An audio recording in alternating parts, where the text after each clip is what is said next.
I'm getting nowhere. We're going to start whether you keep are noisy or not, so please quiet down.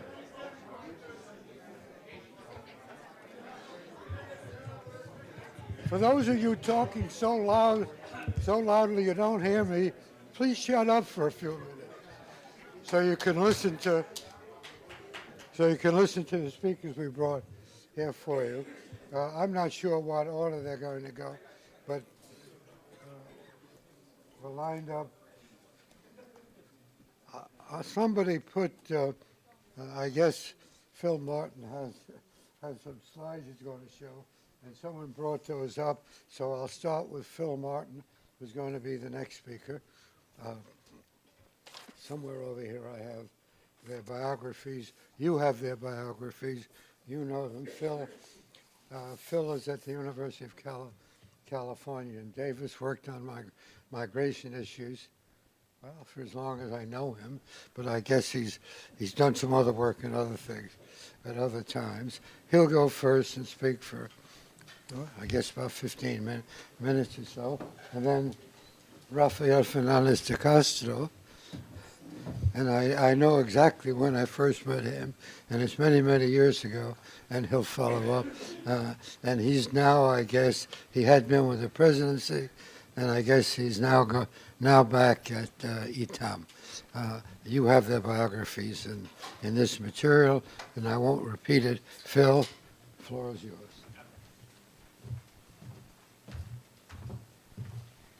Well, thank you, Sidney. I want to thank Sidney and Michael and all of you for being here on a cold day in Washington.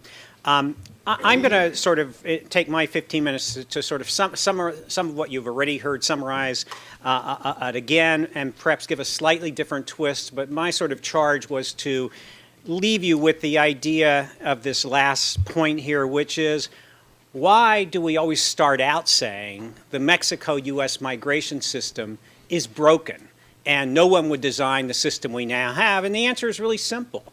The status quo works for most migrants and most employers. Most migrants today, these roughly whatever it is, 8 million Mexican-born workers who are employed in the United States or in the United States, most of them are going to work today. They're going to get paid for their work. Employers are going to get the work done. It's not what the migrants want. It's not what the employers want. They have a first preference, but the status quo works. And so one of the things to keep in mind is that if you start with the broken system, which we automatically often do, we have to always think, and then we talk about what's going to make this better. Keep in mind that for the people most directly involved, which is primarily Mexican workers and U.S. employers, by and large, the system works. There are I-9 audits, there are people picked up, but that's the exception and not the rule. So how do we get there? You've already heard Jeff talk about the demography. Roughly, another way to look at the same thing is that in the past 40 years, Mexico's population has doubled. The number of Mexican-born people in the United States went up 15 times. This is a big migration, and it happened relatively recently. The second point is that both Mexico and the Mexican and the U.S. government want to reduce, whether you call it illegal, irregular, unwanted migration.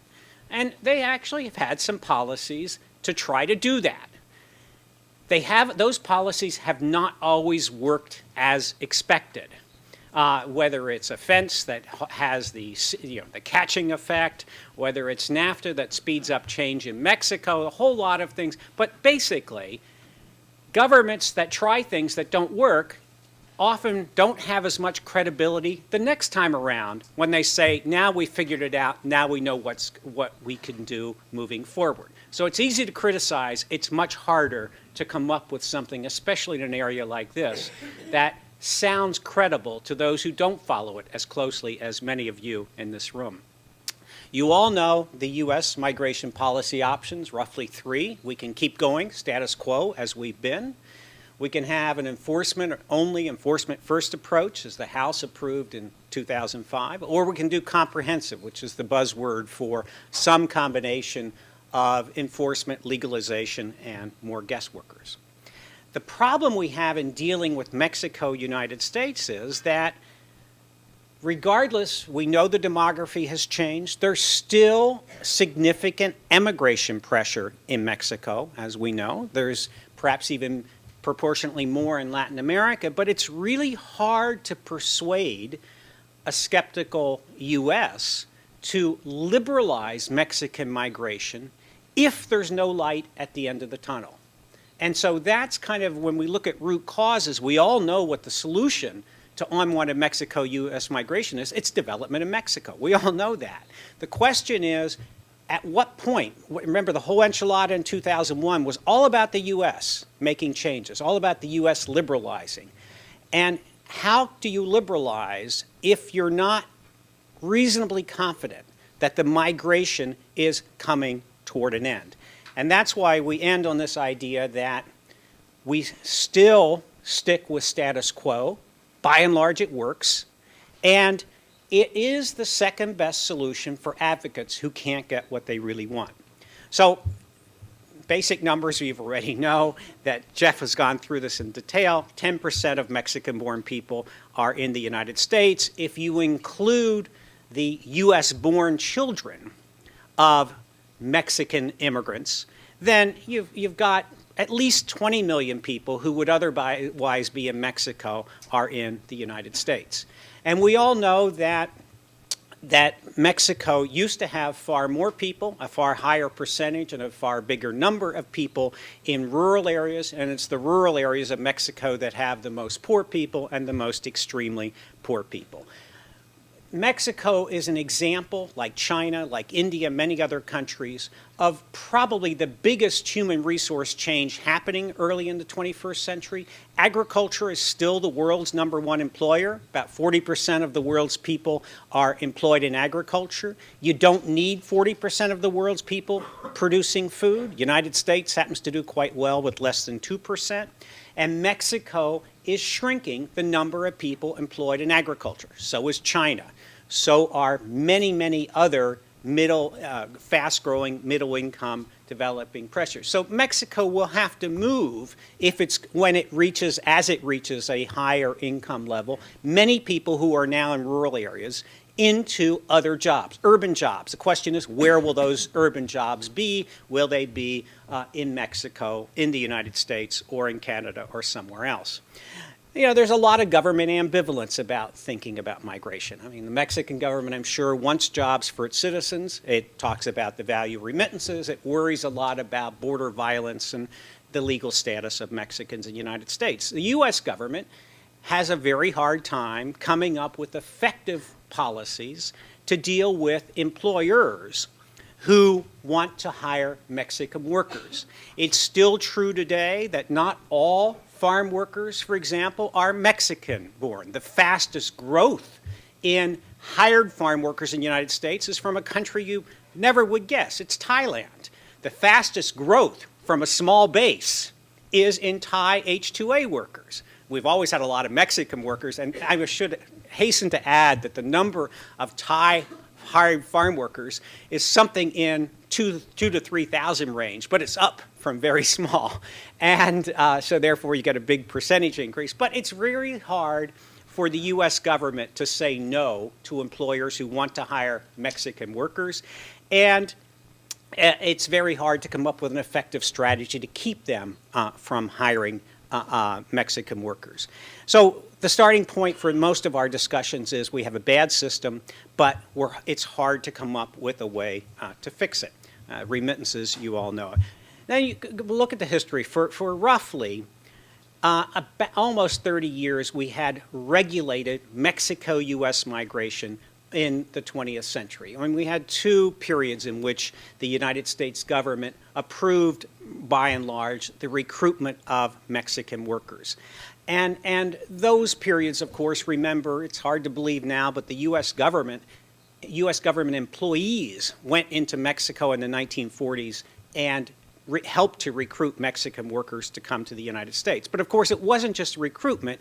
We also had some enforcement periods. In the mid-1950s, we tried again with employer sanctions in the late 1980s, and of course, we've had our border build-up since the mid-1990s. So we've had this policy of short periods of recruitment, but many more periods of tolerating unauthorized or quasi-legal people. What we heard a lot this morning was the indirect policies that both Mexico and the United States undertook in order to try to substitute a migration flow, substitute a trade flow, economic integration for the movement of people. Roughly what those policies did in Mexico, at least in my view, is they speeded up change that was already happening. If there had been no NAFTA, there would still be movement of people out of agriculture. That's happening in Africa, and there's no NAFTA with Africa. It's happening in every country, the movement of people out of rural areas into urban areas. Young people especially are looking for opportunity. So the indirect policies of trying to substitute economic integration for migration, sure, they didn't have, it wasn't a linear, smooth process, as some people said, you know, we'll send tomatoes instead of tomato pickers to the United States. Nothing like that was ever going to be as smooth as politicians thought it would be. But it wasn't as if the absence of economic integration was going to stop migration. There would have been migration because people would have moved out of rural and agricultural areas. The United States, the indirect policies of trying to legalize and then prevent migration at the workplace, of course, failed. We really did have, we had a terrible backfiring, especially with the rural part of our legalization program in 1987 and 88, where, to give you the anecdote that I think tells something of the story, remember the Special Agricultural Worker Legalization Program began in the spring of 1987. And initially, people didn't apply. And we picked some little tiny strawberries in Oregon that make jam and things like that. And Time magazine ran the pictures of the Mexicans aren't coming. They're reluctant to apply for legalization. We actually relaxed the rules to apply for the Special Agricultural Worker Program. And what we said was, if you did qualifying farm work in 1985, 86, but you don't have any papers to prove it, and you're in Mexico, you can come to the border, you will get a work permit, which was good for, I think, 90 days, and you will go to your employer and collect the documents, and you will apply for salt legalization, right? And believe it or not, entrepreneurs set up at the port of entry in Otay Mesa, and they had buckets of water and dirt so people could wash their hands and make them look dirty, and they would say, you know, peaches are grown in Stanislaus County and they're not grown in Monterey County, and they would advise people how to come in. So bottom line is, we gave immigrant visas to roughly 1 out of 6, 1 out of 7 adult men in rural Mexico. We did not give immigrant visas to their families. And the theory was, the testimony was, that the people just wanted to go back and forth. What we wound up with the SAW program, and the other thing to say is we wanted to know how many people would qualify. So the estimate was 400,000. And they said, well, but you know, more people are going to apply. So we printed 800,000 applications. In the end, we got 1.3 million applications, and 1.1 million of those were approved. So the approvals included roughly 1/6 of the adult men. But what we did was we gave geographic and occupational mobility to a whole lot of rural Mexicans. That was before 1987-88. It was rare to see a Mexican-born worker in Iowa or in North Carolina. After that, it was a lot. And then we did not have effective workplace enforcement, and so that was the 87-88 legalization, the follow-on, was a way, as Jeff emphasized, to spread Mexican-born workers and those social networks throughout the United States. We all know what we're aiming for. We're aiming for a faster development in Mexico that raises wages and creates formal sector jobs in urban areas. Organic agriculture is great, but it's never going to employ many people. Farmers markets are good, but keep in mind the number one thing sold at U.S. farmers markets is bread, which is not often considered sometimes considered an agricultural product. So we're not going to employ a lot of people in agriculture over the long term in Mexico or the United States. And the question is, how do you manage Mexico-U.S. migration until that development happens? Sidney's book on Unequal Partners that emphasizes the dominant dependent relationship of Mexico-U.S. relations makes U.S. suggestions very suspect in Mexico. And Sidney does a very nice job of laying out the policy changes that are needed in Mexico. Everything from the schooling system to the monopolies and oligopolies in the economic system to the tax, the energy things. And they're very hard to change. But of course, we have a lot of tough policy issues in the United States, from Social Security to farm subsidies to others. They're also very hard to change. So we know what has to change in order to put development on a faster track. It's very difficult sometimes to do it. What complicates it with Mexico is developing countries should grow faster than industrial countries. And if you look at Mexico-U.S. growth, the problem is that Mexican line, the dark one, is not consistently higher than growth in the United States. If we look at China, it stays above the United States, right? China's growing.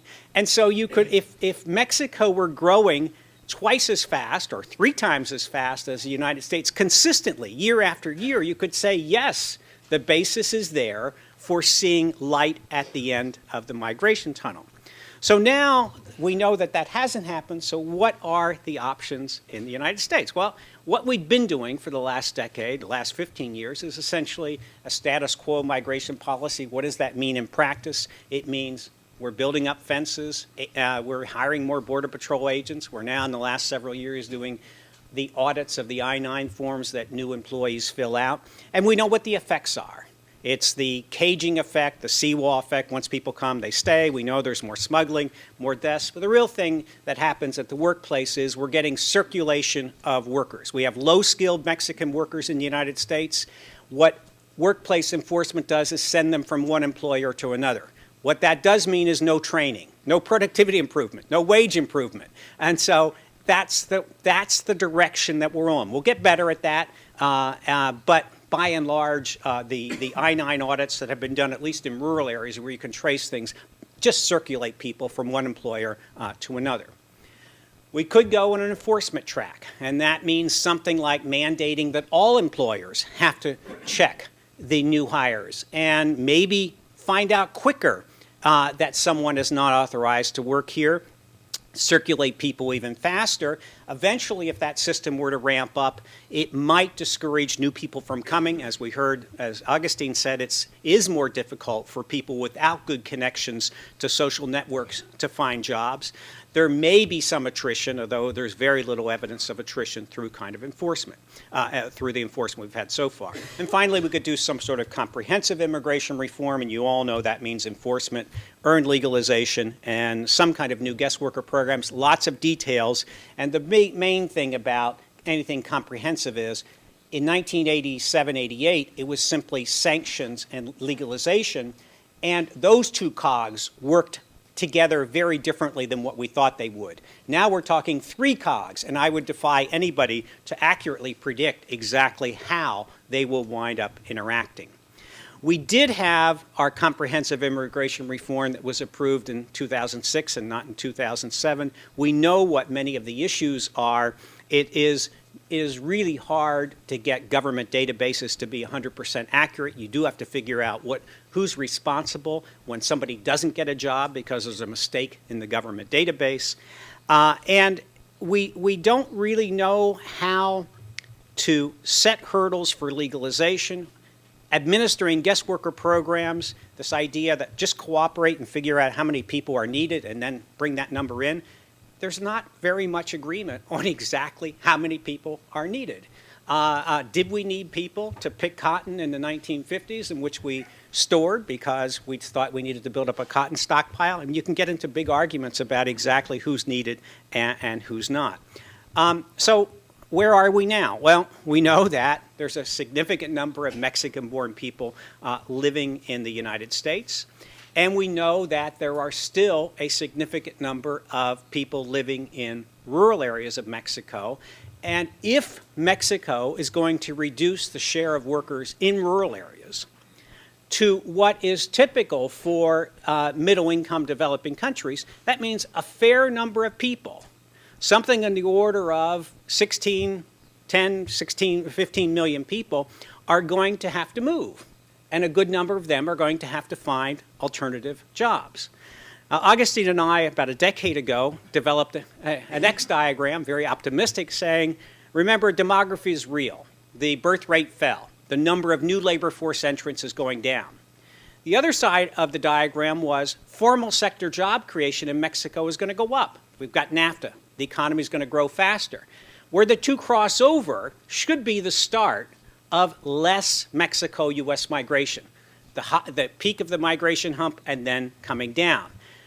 The birth rates falling is real, but the upside, the formal sector job creation, did not happen near as fast as what people thought. If there's 15 million or so formal sector workers employed in Mexico and let's say 7 million or so employed in the United States, that means 1 out of 3 Mexicans with a formal sector job is in the United States. And that hasn't changed a lot despite what's happened over the last 10 years. Until there's light at the end of the Mexican-U.S. migration hump, there's probably going to be, at least over the next several years, a very strong enforcement push in Congress, and we're likely to see a lot more state and local governments enacting some kind of migration laws, many of which are going to have an enforcement orientation. Let me just take 1 minute to say that the Mexico-U.S. migration relationship may be the largest, but it's not the only relationship between unequal partners. Okay? We could have had this morning's discussion between Germany and Turkey, and much of the discussion would have been very, very similar. Germans would have given the numbers, here's how many people don't finish secondary school in Germany. And the Turks could have easily talked about the unequal system. Why don't you speed up EU entry? Why don't you give more aid so that that Turkey can join the EU sooner? Okay? In the case of Turkey-Germany, the migration came before economic integration. There's a lot of uncertainty about how well Turks are integrating in Germany. There's a lot of uncertainty about how many more Turks might migrate if there were to be closer economic integration. So it's not just here. Keep in mind that both Turkey and Mexico have very low labor force population ratios. That means a whole lot of people are not in the labor force. If economic condition, in Turkey it's only 30%, usually you take any population, you divide by 2, and that's the labor force. So the US is 310 million, our labor force is about 155 million. In the case of Turkey, it's only about 30% of the population is in the labor force. In the case of Mexico, it's about 40%. One presumption is that if the economy were better, if there were more jobs, many more people would look for jobs. And the question is, where would they look for jobs? That's one reason why the negotiations between Turkey and the EU might drag on for quite a while. These are not easy issues to resolve. The other one, I mean, South Africa with its neighbors, it's up to 10% of the people in South Africa are immigrants. And theoretically, South Africa is committed, legally committed, to freedom of movement. But there's a catch. There won't be freedom of movement until those countries can issue documents that are secure enough to satisfy the South African government. If you talk to the interior ministers, they say that won't happen anytime very soon. Thailand, Burma, very similar dominant-dependent relationship. India, Bangladesh, someone has already mentioned, very, very similar. These are not easy issues to resolve. So keep in mind that the main relationship over the most of the last 100 years, 50 years with Mexico has been low-skilled migration. There were big changes in Mexico over the last 3 decades. The goal was to substitute economic integration for migration. What we're trying to do, what the goal was to manage Mexico-U.S. migration on the downside of that migration hump. Instead, we got a rising migration instead of a declining migration. Someone already mentioned a high share of highly skilled Mexicans are in the United States. And that history of hoping that we're using an indirect policy to reduce migration, and in fact, getting more migration makes it hard to come up with any kind of policies. So the most likely outlook is that we're going to have the status quo for the next several years. There'll be a lot of complaints about it. And the U.S. policy, at least after 2013, is likely to depend on what's happening in Mexico. Is there any kind of light at the end of the migration tunnel that would permit a liberalization, or is the U.S. going to fear spillovers from conditions in Mexico? Also, it's going to depend on what's happening in the United States. Are people going to be complaining of labor shortages in 2 years or not? And then finally, something that Augustine said, what could Mexico offer? Since Mexico didn't offer too much in 2001, what would it offer this time? But if you were a betting person, you would likely say that the status quo is the thing most likely to conclude, to continue. I mean, the last thing was just to say, remember, the U.S. and Mexico, the United States is conflicted over this. I mean, on the one hand, you can get people who say, what we really need is legalization. And it's true, especially young Mexican-born people, young people with Mexican parents are likely to stay. On the other hand, we're spending a lot of money trying to build a border fence. And if you look, I often use for the Europeans the official highway sign near the border warning that there are pedestrians, not so much anymore, but there are pedestrians trying to cross. There are two views of this. One is you say these are the people coming in, seeking a better life, and that's what America is all about. And of course, the other one is you say, no, these are the people coming in, potential terrorists. These are people who should not stay. So people don't have, it's not as if there's one point of view about what to do about Mexico-U.S. migration. There are, in fact, several points of view. And we see that in all the state laws. Remember, on the one hand, it's don't sign a state law that steps up enforcement. And on the other hand, it's no, this is the right thing to do. And the interesting thing about that Arizona law, one of the interesting things was, even after people were told in opinion polls that this will likely, the state and local police, the police checking, will likely increase discrimination against Hispanics, the majority of American adults still supported it. So it's one thing to start out saying that we all know this is broken and we should be able to do better. But it's another thing to put in place a credible policy that will, in fact, achieve that do better goal. Thank you.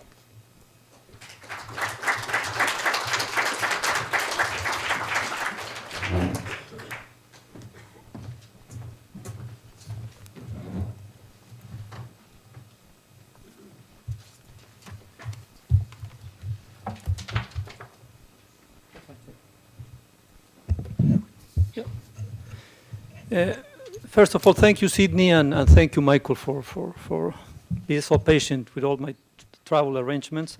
Sidney, I wish I were already out of the presidency, so then I could not make, I would not have to make the disclaimer that what I'm going to talk here is my own mind and my ideas, and not represents really the ideas of the Mexican government or my boss, President Calderon. I'm glad that I'm participated in this panel because I will present the opposite view of what Phil just told you, because the title of my presentation is The Negative Consequences of the U.S. Enforcement-Only Policy. So I do believe that, that there's been a tremendous cost, especially for Central America and Mexico, of this enforcement-only policy. And what has happened is that during the last 10 years, what I will call a sub-region or subsystem of immigration composed or formed by Central America, Mexico, and the U.S. has been broken, has been fractured, and this fracture has increased sharply the costs of migration and has reduced the benefits of immigration. And I do believe, and that is my recommendation here, that we could manage better immigration, because structural changes will take a long time, and I believe that the governance of Central America, Mexico, and the U.S. could do a much better job in managing these flows. What has happened in the U.S.? I will say that soon after 9/11, a consensus emerged in Washington, and the new consensus was we need a new immigration system based on order and the rule of law. And on this, both Democrats and Republicans agreed. And I will say both the Bush administration as well as the Obama administration applied the same rationale.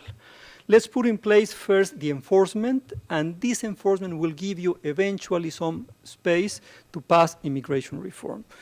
But guess what? This space has been given, I would say, space to the anti-immigrant groups, to the state legislatures as Arizona and some other places that have really made it harder for the immigrant community to live here.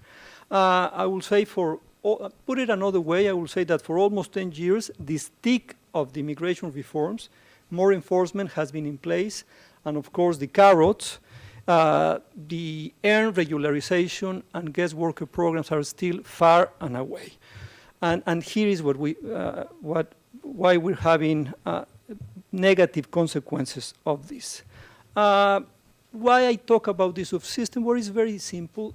If you take a look at, in the last 30 to 25 years, it's really the Central Americans, mostly the 3 countries from the Northern Triangle, Guatemala, Honduras, and El Salvador, and Mexicans coming to the U.S. Nowadays, about 80% of undocumented immigrants in the U.S., they come from these 3 countries plus Mexico.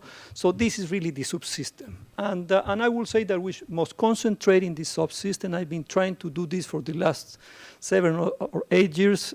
In the early this decade, I organized a conference with Doris Meissner, who just stepped in, just to talk, to try to see Central America and Mexico and the U.S. as a subsystem, because it makes sense, and this is a reality. I will say Mexican immigrants here are very similar to the ones of El Salvador. In terms of unskilled labor, in terms of age, instead of scholarity. Perhaps Mexican scholarity is a little higher. And lately, I will say that Central Americans and Mexicans here are really representing what I will say close to the mainstream of Mexico and Central American population. The scholars Douglas Massey and Jorge Duran, they assert that the last decade has been, should be seen as a period of marginalization of Mexican immigrants. And I quote them: "The worsening of the living conditions for both legal and illegal immigrants makes them to feel excluded. In this new era of marginalization, Mexican immigrants have been compelled to break the links with their origin communities." I will say this is a consequence of the lack of secularity, and I continue to quote, "They feel strangers in a society that requires them and needs them, but it does not accept them. Moreover, this society discriminates against them and ostracizes them." Massey and Duran, they go even further, and they claim that there's been in the last 10 years in the US what they call an anti-immigration war. There's a heavy rhetoric. Mexico and the Mexicans are a threat to national security. What I will add to Douglas Massey and Jorge Duran is that they should really also include in their observations Central Americans, especially those of the Northern Triangle. Let me talk a little bit now about the costs. I would say the number one cost, it's very obvious, is about human lives. In the last 10 years, there's about close to a little over of 3,500 Mexicans dying trying to reach the American dream. And of course, I will say in the last few years are the Central Americans, the Central American transmigrants who are taking the heaviest toll. And I will talk about that separately because this is very important, and I will try to explain you what's going on there. There's also, I will say, underperformance of the immigrant community here. There's fear in the community, and of course they're not developing their full potential, and that's very detrimental to the US, of course to Mexico, and of course to Central America. There's also, and this is worrisome to me, a very negative impact on the assimilation process of the largest immigrant community in the US, that of Latinos. I mean, that really goes to the heart of what is the US all about. You're a country that accepts fairly well the newcomers, the immigrants, and lately, I don't know if this is going to be possible because you all know that Latino immigrants are having a very hard time to assimilate. When we see how are they doing at school, it's very worrisome because, as A friend of mine used to say, well, Asians, they educating the children here to become the next CEOs of America. And unfortunately, Latinos are being educated to continue to be in the lower skill jobs, and that's a problem. So, and that is very costly for both the US, Central America, and Mexico. I will say also that, well, the lack of circularity has also increased sharply, I will say, the cost in descending communities. I don't have to tell you here, there's a lot of broken families, and this has a lot, and I will say in various places of Mexico, Zacatecas is a place, but everywhere, there's a problem with the social fabric of Mexico because you have you don't really have families there. You have women, you have children, you have old people, and you have a lot of the youngsters are in the U.S. So, and I would say that today President Calderon is someone who really has emphasized the cost of immigration. I will say that the pendulum in Mexico of the Mexican government, it went far beyond to celebrating immigration, I will say, during the last decade, and especially, and even during the Fox administration, we were celebrating how many remittances we were getting in Mexico, that there were way too many Mexicans coming to the U.S., and that was really reducing a lot of the problems of unemployment in Mexico, and we were in a mood of celebrating this. Well, we were forgetting that immigration has important costs associated with immigration, and this is why President Calderon has been trying to see. For example, he forbid us to use the word remittances. We cannot use in a speech that word. Why so? Because he believes that we abused that, and that during the last few years there was really a celebration of remittances in Mexico, and you know very well that to remit to Mexico and to remit everywhere in the world, it takes, a lot of courage, a lot of efforts, a lot of sacrifice. So he doesn't believe that Mexicans in the U.S. they really they're responsible for the development of Mexico. The Mexican state, that Mexicans in Mexico were responsible for the development of Mexico, not the immigrants. Now, let me talk a little bit about the abuses of the Central American transmigrants. My hypothesis is that these abuses are the interplay of a much more impenetrable U.S.-Mexico border and Mexico's and Calderon's war on organized crime and drug traffickers. I will say that there's an unintended consequence of Mexico's war on organized crime. What has happened? Well, it's fairly simple. I will say now it's much more costly. The direct war on organized crime has increased the operational costs for criminal organizations. And now, in the last few years, they have been targeted the transmigrant from Central America because that is an easy target. And they target him to rob him, to kidnap him or her, to abuse her. There's a lot of sexual abuses, especially with the women coming from Honduras, and there's even killing of them. And they are easy targets. Last year, Amnesty International issued a report, and the title of the target is Invisible Victims, and it's true. One of the most important reasons in why it's very difficult for the Mexican government to prosecute abuses is because Central Americans, they never suit any, they don't want to talk about any abuse because the only thing they want to do is to be invisible and try to come all the way to the US. So they don't denounce the abuses, and it's very difficult to do this. What are the numbers? In 2005, the number of transmigrants trying to come to the U.S. through Mexico peaked. That year, between 500,000 and 440,000 events happened. So that was the peak of.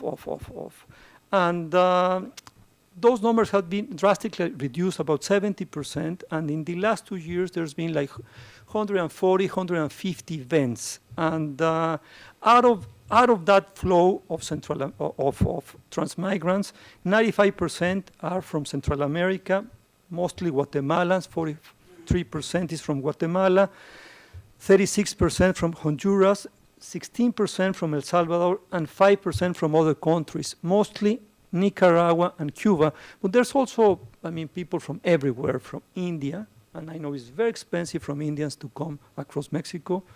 They calculate that it could cost them $80,000, and this also creates this high level, I will say, of smugglers in Mexico.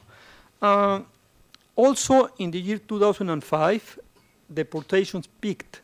That year, Mexico deported 240,000 people, most of them, of course, from Central America. And in the last 2 years, also there's a sharp reduction in the number of deportation. Vicente, you could correct me if I'm wrong. Vicente, he's been working for the Ministry of Gobernación for the last 5 years, so he knows the numbers by heart. But bear with me. In the last 2 years, there's only, in 2009, there were 61,000 deportations, and last year there were close to that, a little over, like 63,000 deportations. Ernesto Rodriguez from the Mexican Immigration Institute, he believes that Mexico deports about between 50 and 40% of those Central Americans trying to come through Mexico to the U.S. And he claims also that the U.S. deports about 25%. That is, CBP deported in 2009 35,000 Central Americans. That is about 25% of the flow. And he believes that about between 20 and 50% of those Central Americans trying to come to the U.S., they succeed. Rodolfo Casillas, a Mexican scholar in Flaxo, he claims that in the last 5 years, there's been a more systematic abuse against the Central American transmigrants. What he sees is much more presence of organized crime, especially in the migration routes of the Central Americans, and less presence of police corporations. Yes, the plate of Mexico security-wise is full, and it's hard to use those scarce resources to go and help the Central Americans. Not only that, but as I was explaining you, it's almost impossible that a Central American go and look for a Mexican official, because the only thing they don't want to do is to get into a Mexican official. The Human Rights Commission of Mexico, this commission issued a report in June 2009 about kidnappings in Mexico of these transmigrants. The figure they say, it was that every 6 months there's about 10,000 kidnappings of transmigrants. So that means that it will be about 20,000 kidnappings a year. What is what they do? I've seen a lot of videos. I wanted to bring with me a video, but I just couldn't get a hold of it. But basically what was happening is that a group of criminals stops La Bestia. La Bestia, the beast, is called the train, the cargo train that it's running, in different places from Mexico, and they come into La Bestia about from 100 transmigrants to 500 sometimes. And what the criminal organizations do, they just stop the train, and they get 40 or 50 people out of the train, and they secure them into security houses, and they call one of them and say, now you're going to tell me what is your relative doing in the U.S.? And depending on what the relative is doing in the U.S. and how far away is it, they decided how much money they can get in ransom from this individual.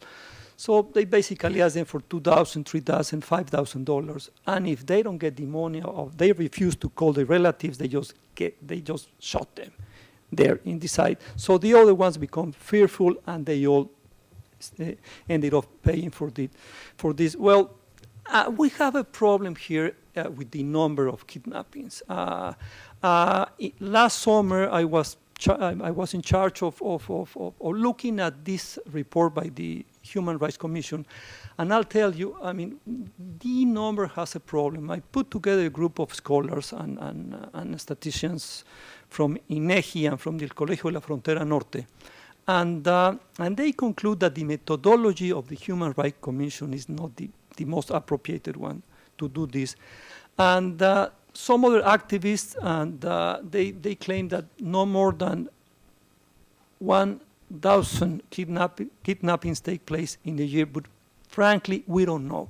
That is why, at this moment, the Mexican government is doing a lot is really trying to figure out through different methods, and one of them, and this is a long discussion we've been having in governmental circles, now we're using the polls we're having in the two borders to find out what's going on with these kidnaps, because we have to find out more. And this is very difficult again, because there's no, I mean, once one of these Central Americans is liberated, the only thing they want to do is either to go back to the country or to come through the United States. I mean, the worst event happened last September in San Fernando, Tamaulipas. You know about the killing of these 72 immigrants, mostly from Central America, but there were some Ecuadorians.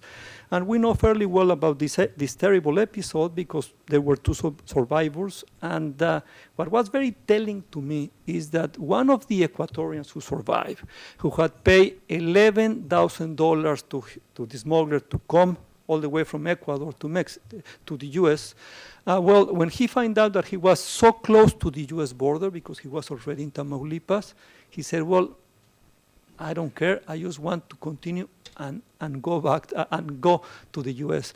It was impossible. The Ecuadorian government had already sent a plane to Mexico, and we were very worried in the government because we knew, I mean, they were trying to kill him, the criminal organizations, and we literally have to get him out of Zacatecas immediately because of fear that he was going to be eliminated by these organizations.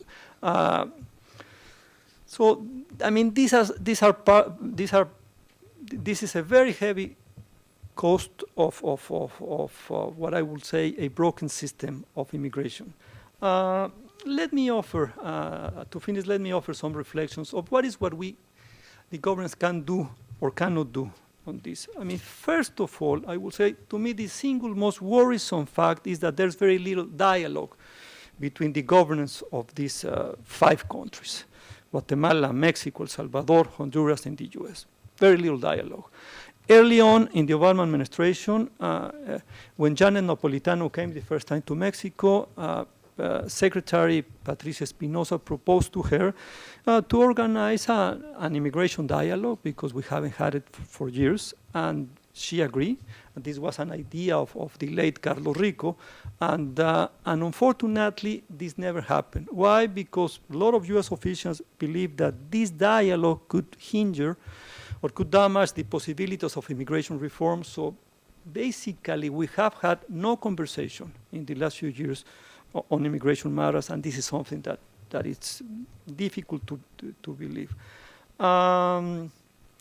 Second, I will say respectfully that Washington has been, because of the war on terrorism and because of the unemployment, paralyzed about immigration policy, and this is causing part of the problem. In terms of Mexico, I will say, well, we're with a full plate.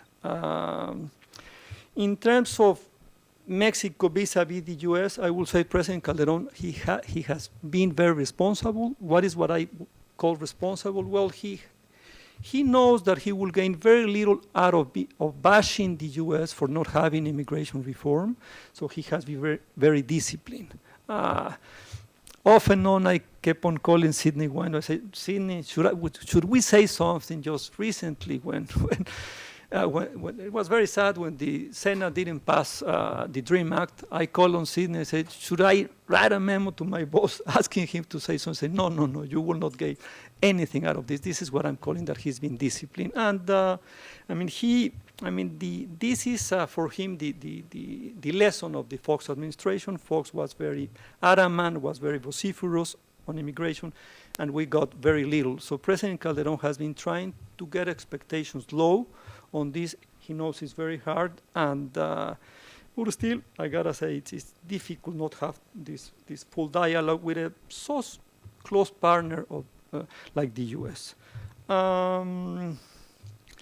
Again, for Mexico, it's very difficult to do something with this transmigrant flow, because the transmigrant flow wants to be invisible to the Mexican authorities. That is the single most important. We have a huge problem in procuring justice to Mexicans. Just imagine how difficult it will be for us to procure justice to these invisible people, which are the Central Americans.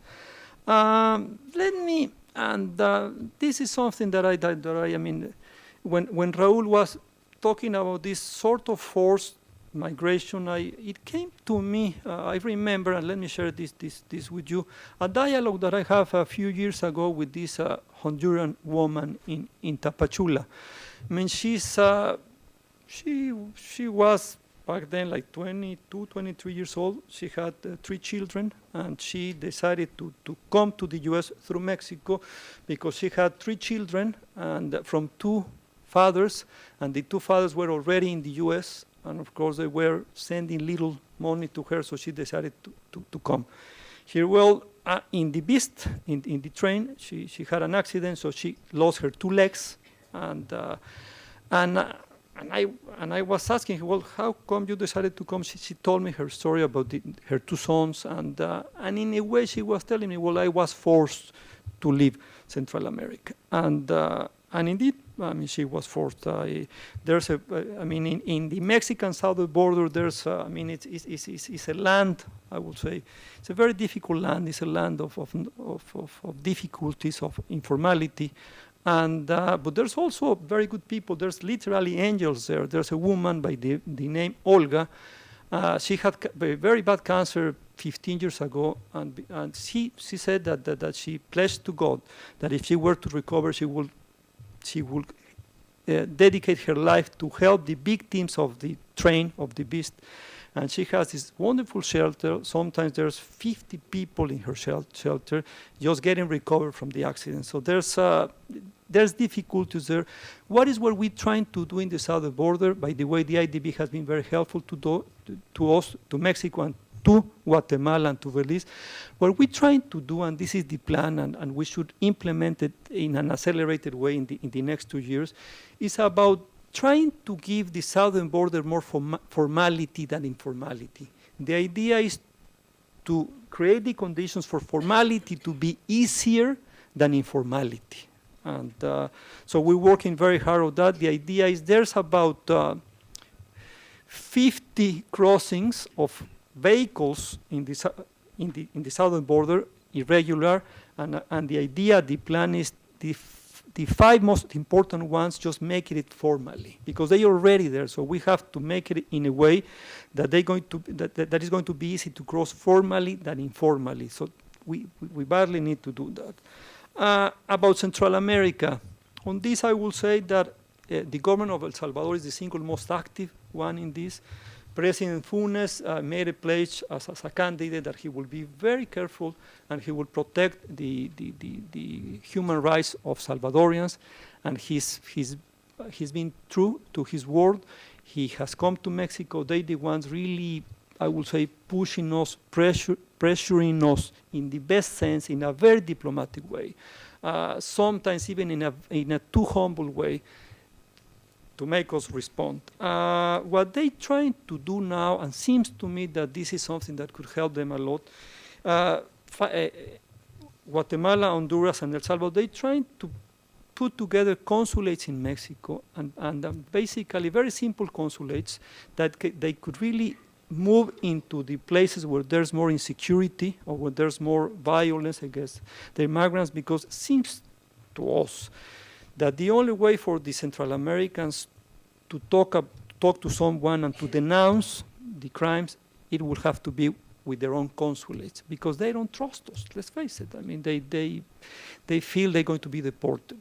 So now it's fairly difficult for Mexico, because we must decide what to do with the trans-migrant flow, and it's not easy. We don't have, and on this, I agree with you, Phil. I mean, it's not easy to take these decisions, because we cannot allow the flow to come all the way to the U.S.-Mexico border, because especially in places like Tamaulipas, we have too many security problems, and it is difficult. Let me finish by saying two things. I really like a very suggestive title of Professor Massey from Princeton. One of his last papers about U.S. Policy towards migration, it has the following title: "Beating a Dead Horse: America's continuing war on immigrants." What he's meaning there is that the U.S. is putting a lot of money into enforcement, and now the flow of undocumented Mexicans and Central Americans is not that big. I ended up by saying that I believe that the solution to immigration problem will come only in the long term. Indeed, Phil, we need structural changes to have a long-term solution. But in the meanwhile, I strongly believe that the governments could do much more in better managing this flow. Thank you very much.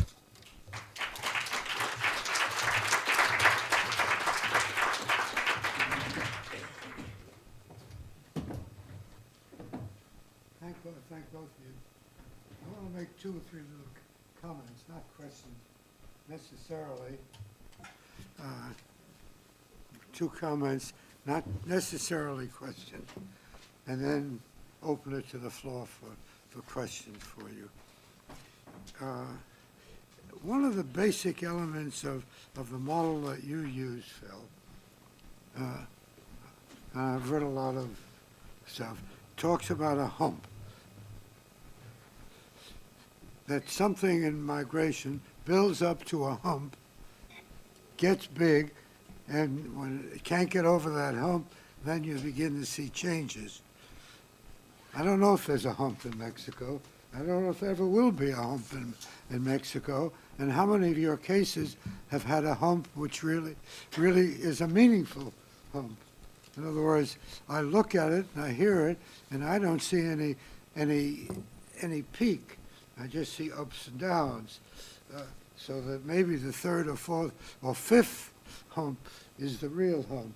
In other words, is it a useful concept is really what I'm asking you. And Rafael, in the case you did, is that you're getting a lot of kidnappings, obviously, of migrants trying to pass through Mexico. There are an awful lot of Mexicans who do it. I don't know how many migrants get killed along the way in Mexico. I don't know if the Mexican government knows that, because they're easy to take advantage of not by the government I'm talking about. I'm talking about unscrupulous people.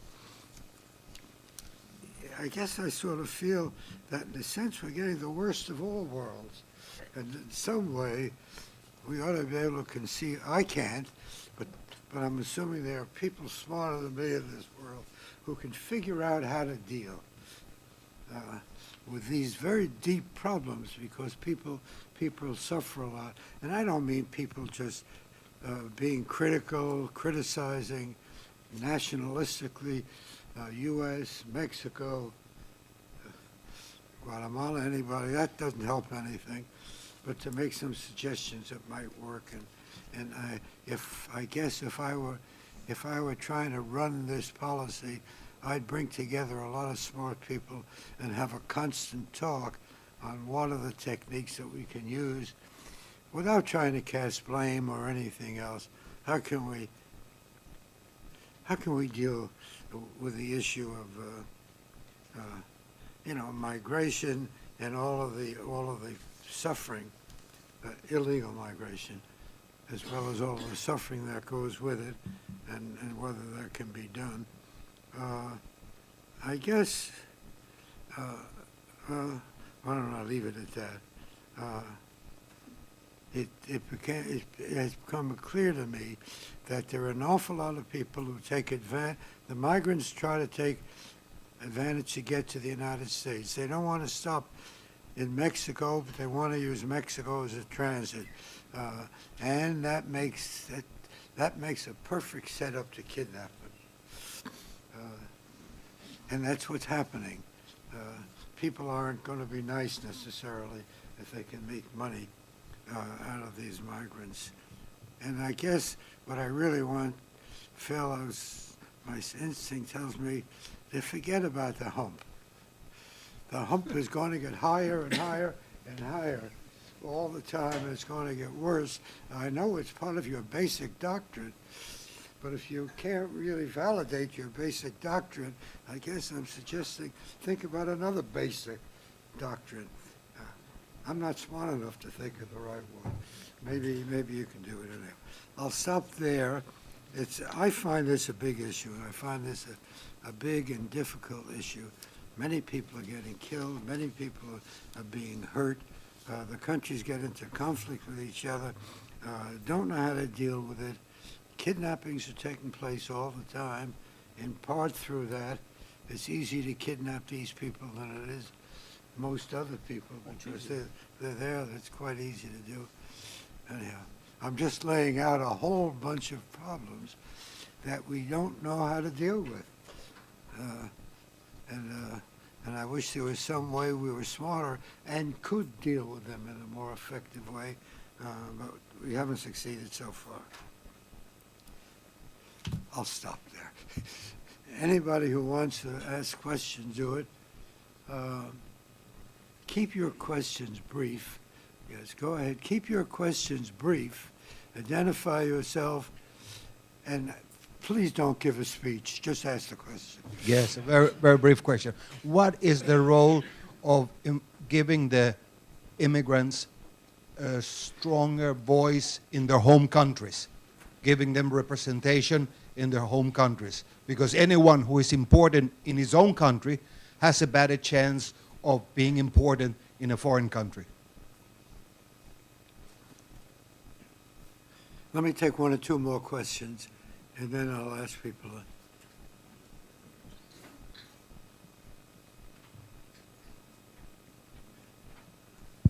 Please, Rafael, can you comment a little bit about what is called right now the immigration reform in Mexico?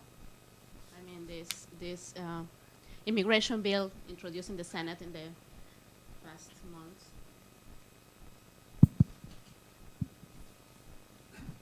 Excuse me, Rafael. I'm Bob Lakin from the Nixon Center. Rafael, to what extent are Central Americans bearing the brunt of success in dealing with drug traffickers in Mexico? That is, not only the kidnapping that's going on of Central Americans moving across Mexico, but also movement of so-called cartels into Mexico from Central America.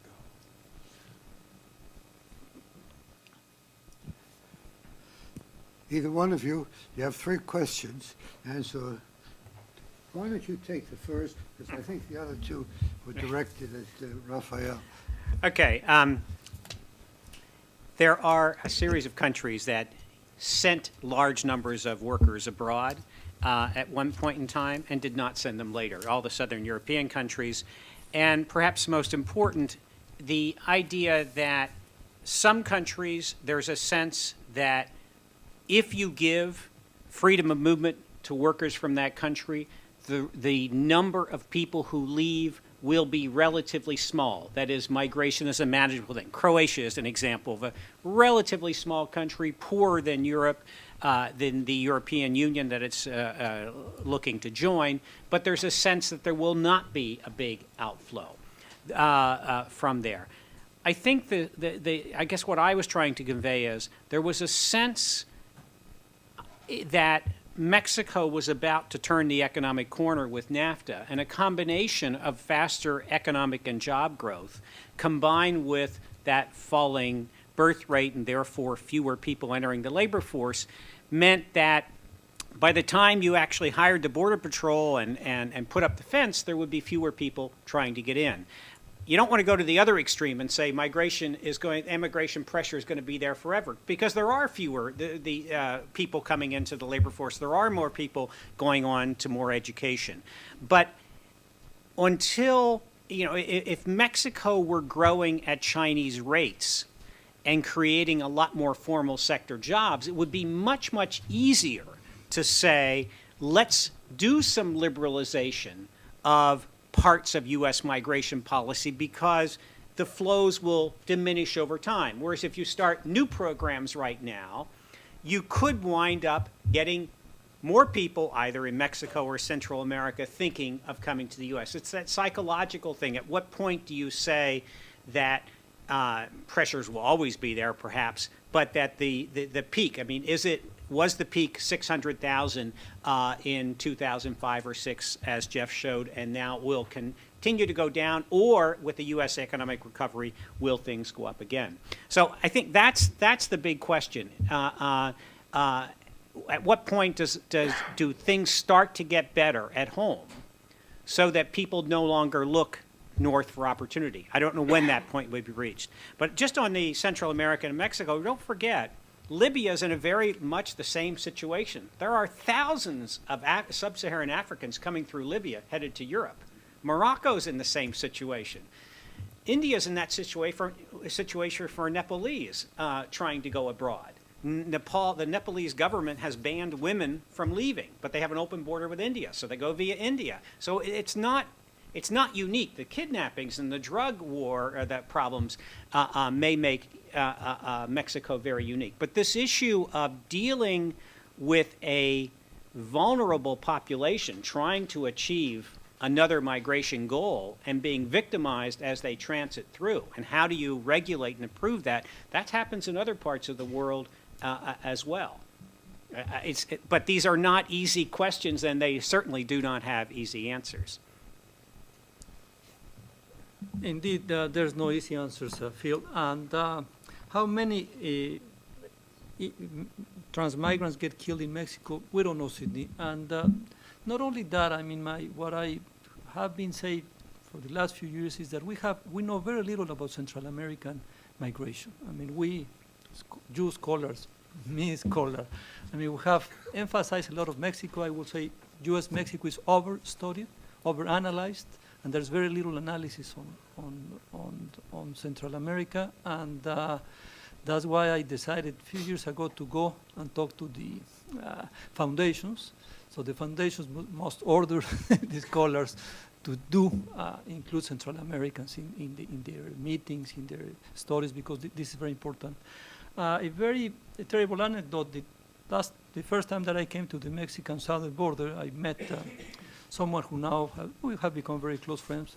He's a priest, Flor Maria Rigoni. He's been in Mexico for 20 years or something. He's from the Scalabrini religious group, and they were created in the 19th century in Italy to help the Italian migrants. And he told me that some Central Americans say that Mexico is a cemetery of Central American without crosses. There's a lot of killings. We don't know where, and it's shameful. And this has been the single most important, I would say, frustration of my tenure in government, because it's not easy to get to these things, Sidney. And there's a lot of problem with the local police in Veracruz, in Tamaulipas, in Oaxaca.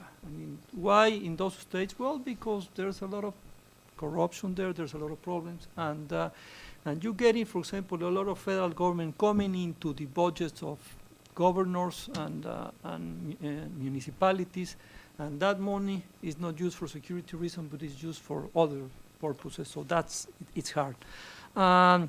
about representation, indeed, I mean, we're getting gladly the remittances of immigrants. We should give them the vote. Yes, there should be, I mean, we have already a reform to our electoral system to allow the voting of the Mexicans abroad, but this should go even further. I mean, we should really give them, make it more easy for them, and really and give them as much as we can full rights to vote. I know this is controversial, but I believe that if we use the remittances, we should give them the vote. And they already, I mean, especially in a lot of, in many regions like in Zacatecas and like where the migrants are very well organized, they represent a very important voice of change, and they truly help a lot their communities. And yes, Bob, I will say that Central America is bearing some of the gains of Mexico wars on criminal organizations, and that's why I will say that it's very worrisome that there's still a lot of people arguing here about unilateral policies. I mean, it's obvious that we're living in a very global world, that what happens here in the US will have a lot of consequences in Mexico and, of course, in Central America, and unfortunately, I don't see the governments really taking, on the one hand, full advantage, on the other hand, taking full responsibility of this globalization, of this interdependence. And this is something in which President Calderon, he's very secure. I mean, he has, for example, met with President from Guatemala, I believe 12 or 13 times, and I don't want to tell you the last 5 times when he meets with Alvaro Colom, because it's only about security. It's only about the Zetas operating in Guatemala. It's very worrisome. Yes, I mean, we're an integrated world. I was just talking to Sidney. I mean, we should do more research on Central America. We do not know much about it, and this is a big priority, not only for Mexico, but I will say for the entire hemisphere. Thank you. I'll open it up. Anybody has any question, raise your hand. Michael is saying that. Michael was telling me our time is up, but I forced you to raise your hand. After that question, we'll quit. Yeah. There were some figures going around a couple of weeks ago upon some economists thinking about how much the U.S. economy had to grow in order to be able to handle the current level of debt. And some of them advanced, well, they need about 60 million people working more than what they have right now. Has this any bearing on what we are talking here?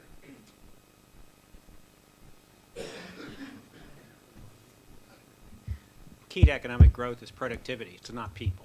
And so, what you really want is higher productivity growth. And you can, we're going to see the limits of the Asian model where you add a lot more people.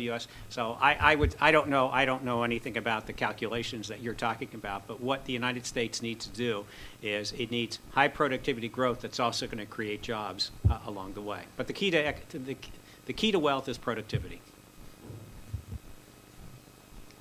I've been warned by my keepers that our time is up and we have to stop. Thank all of you for being here. And thank our keepers.